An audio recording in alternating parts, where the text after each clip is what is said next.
Hello dear student, online classes में आपका स्वागत है। बेटा 8th क्लास में हमने टॉपिक शुरू किया था पैसिव वॉइस, और पैसिव वॉइस में हमने जो परिवर्तन किए जाते हैं वो परिवर्तन आपको बता दिए थे, और वर्ब टेबल भी आपके लिए हमने बनवा दी थी। आज हम बात करते हैं पैसिव वॉइस के एग्जाम्पल में। ठीक है, सेंटेंस को किस प्रकार से एक्टिव वॉइस से पैसिव वॉइस में चेंज किया जाता है वो हम आज सीखेंगे। मैं एग्जाम्पल लेता हूँ बेटा, जैसे कि ही राइट्स लेटर्स, वह पत्र लिखता है। ही राइट्स लेटर्स, वह पत्र लिखता है। अब इस सेंटेंस को हमें एक्टिव वॉइस का सेंटेंस है ये, और इसे हमें पैसिव वॉइस में चेंज करना है। ठीक है, तो सबसे पहले मैंने नियम लिखाया था आपके लिए कि एक्टिव वॉइस के ऑब्जेक्ट को पैसिव वॉइस का सब्जेक्ट बनाते हैं। ठीक है, तो लेटर्स के बाद में देखो प्रेजेंट इंडेफिनिट टेंस है, वर्ब की फर्स्ट फॉर्म है। कौन सी फॉर्म है ये? वर्ब की फर्स्ट फॉर्म प्लस SEIS है। किसमें चेंज करेंगे बेटा इसे? प्रेजेंट इंडेफिनिट के सिंपल सेंटेंस को एज RM प्लस वर्ब की फर्स्ट फॉर्म में चेंज करते हैं। ठीक है, सॉरी वर्ब की फर्स्ट फॉर्म नहीं लगेगी, पैसिव वॉइस में वर्ब की थर्ड फॉर्म लगाई जाती है। Letters are written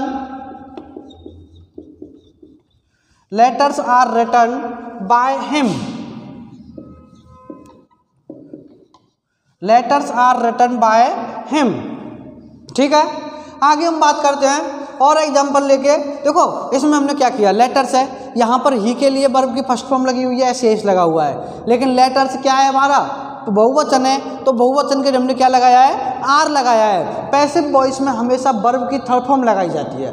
passive voice में हमेशा क्या लगाया जाता है? वर्ब की थर्ड फॉर्म लगाई जाती है। अब उसके बाद में हमने बाय लगाया, बाय लगा करके ही जो है सब्जेक्टिव केस में है। ही कौन से केस में? सब्जेक्टिव केस में। इसका ऑब्जेक्टिव केस बनाया हमने, क्या बनेगा? ही का ऑब्जेक्टिव केस हिम बनेगा।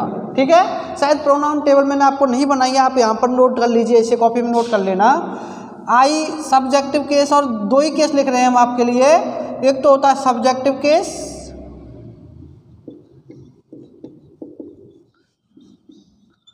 और एक होता है ऑब्जेक्टिव केस। प्रोनाउन टेबल में रिफ्लेक्सिव और पॉजेसिव और होते हैं, लेकिन वह हम आपके लिए नहीं बन पा रहे क्योंकि पैसिव वॉइस में काम पड़ता है सब्जेक्टिव और ऑब्जेक्टिव केस का। ठीक है, आई का जो ऑब्जेक्टिव केस होता है वह होता है मी। आई के बाद में वी का होता है अस। उसके बाद में ही का होता है हेमो। सी का होता है हर। उसके बाद में I we he she it. It का होता है बेटा इट ही।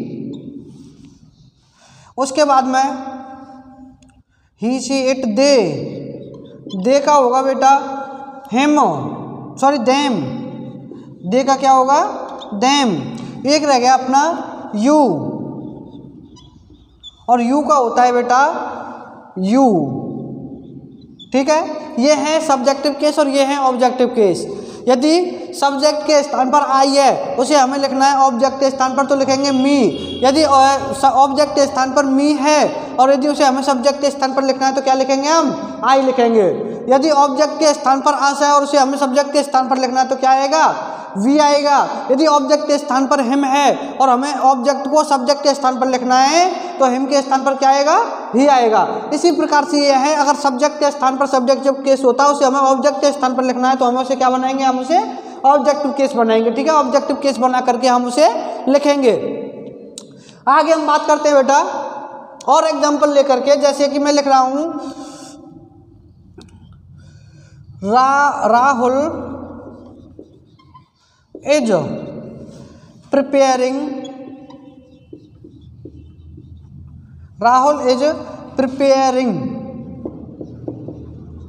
टी। राहुल क्या कर रहा है? चाय बना रहा है। Rahul is preparing T. Rahul चाय बना रहा है। इस सेंटेंस को हमें बनाना है। ठीक है, आप अगर ऐसे नहीं कर पाए तो मैंने आपके लिए वर्ब टेबल लिखाई है, ठीक है। मैंने ये इसका फॉर्मूला क्या बनेगा, subject plus is are am plus V first plus ING, ये वाला फॉर्मूला मैंने आपके लिए लिखाया है, ठीक है। Subject plus is are am plus verb की फर्स्ट फॉर्म प्लस ING, और उसके बाद में ऑब्जेक्ट। इस वाले फॉर्मूले को हम कैसे बनाते हैं ये भी मैंने आपके लिए लिखाया है, ठीक है। कैसे बनेगा ये, object plus is are M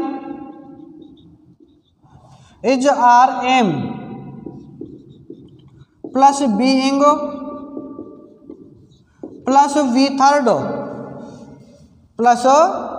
third, उसके बाद में क्या आएगा, object is are am being V third के बाद में क्या लिखेंगे, बाय, और फिर क्या लिखेंगे, सब्जेक्ट। ये वाला फॉर्मूला बनेगा, ठीक है।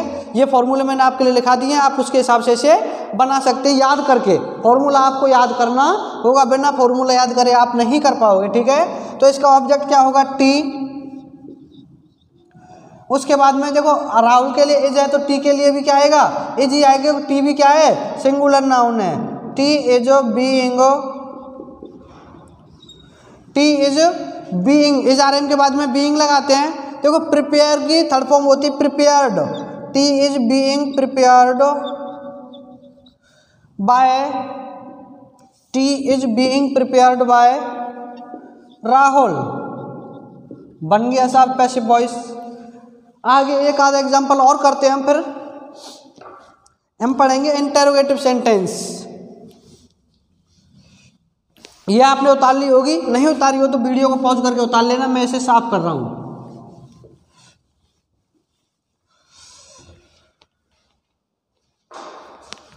हाँ बेटा, मैं एग्जांपल लिख रहा हूं आपके लिए।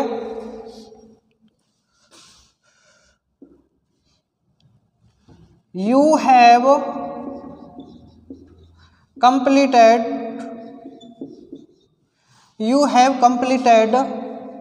your task. You have completed your task। इस सेंटेंस को आपको बनाना है, ठीक है। योर टास्क के स्थान पर क्या आएगा, देखो ये ऑब्जेक्ट हुआ, ये हुआ सब्जेक्ट, ये हेल्पिंग वर्ब, और ये वर्ब की कंप्लीटेड, COMPLETED। स्पेलिंग थोड़ी मिस्टेक हो गई है, इसे मैं सही कर रहा हूं। Completed, COMPLETED। You have completed your task. कैसे बनेगा बेटा, योर टास्क।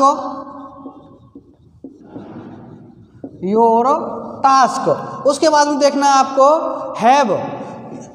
देखो यू के लिए आया है हैव, और योर टास्क के लिए क्या आएगा बताओ। एक वचन के लिए हम क्या काम में लेते हैं, हैज काम में लेंगे। योर टास्क हैज, उसके बाद में देखो क्या लगाना है हमें, इसमें क्या लगाएंगे, योर टास्क हैज कंप्लीटेड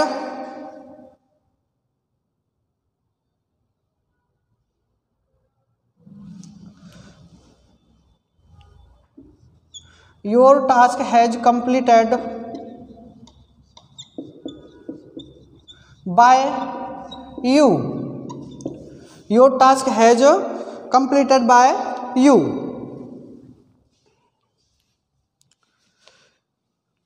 आगे हम बात करते हैं, इसमें और एग्जांपल लेंगे बेटा।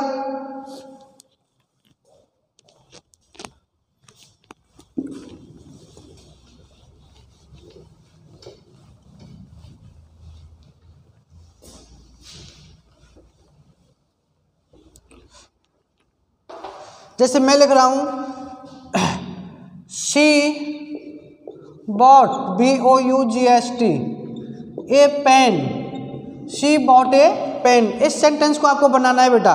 कैसे बनेगा, देखो सब्जेक्ट है, वर्ब की सेकंड फॉर्म में ए पेन एक ऑब्जेक्ट है, ठीक है। तो किससे शुरुआत करेंगे इस सेंटेंस की, हम ए पेन से। ए पेन, उसके बाद में क्या लगाएंगे, बाज लगाएंगे, नहीं लगाएंगे। वर्ब की सेकंड फॉर्म दे रखी है, पास्ट टेंस है, पास्ट टेंस में क्या लगाते हैं हम, क्या लगाएंगे, बाज लगाएंगे, ठीक है। ए पेन वाज बॉट, वर्ब की third form, by first form है, और वर्ब की थर्ड फॉर्म क्या है इसकी, बॉट ही होगी, by bought bought. A pen was bought by she का ऑब्जेक्ट सब्जेक्टिव केस है, हर में क्या, सॉरी इसका ऑब्जेक्टिव केस क्या होगा, her. A pen was bought by her, ठीक है। अब आपको लिखना है इसमें, देखो पैसिव वॉइस हमेशा सकर्मक क्रियाओं का ही बनाया जाता है। पैसिव वॉइस किसका बनाया जाएगा, सकर्मक क्रियाओं का ही बनाया जाता है। यदि कोई क्रिया अकर्मक है तो उसका पैसिव वॉइस नहीं बनाया जाएगा और नहीं बन सकता अकर्मक क्रियाओं का, ठीक है। पैसिव वॉइस हमेशा सकर्मक क्रियाओं का ही बनता है। मैं एग्जांपल और लिखूं, जैसे दे ईट मैंगो, दे ईट मैंगो, ठीक है। इस सेंटेंस को बनाना है हमें। कौन से सेंटेंस का हुआ ये, वर्ब की फर्स्ट फॉर्म लग रही है, प्रेजेंट इंडेफिनिट टेंस है। कैसे बनेगा, ऑब्जेक्ट को सब्जेक्ट बनाएंगे मैंगो, उसके बाद में मैंगो के लिए हेल्पिंग वर्ब लगाएंगे। एक वचन है बहुवचन है मैंगो, एक वचन के लिए क्या लगेगा, इज। मैंगो इज वर्ब की क्या लगाएंगे, third form. Mango is eaten by they subjective case में, कौन सा केस है, दे का सब्जेक्टिव केस है, तो क्या लगेगा इसका, mango is eaten by them, mango is eaten by them, बन गया।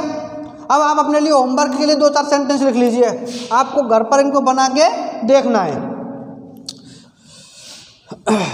लिखिए, he is repairing, he is repairing his cycle, he is repairing his cycle,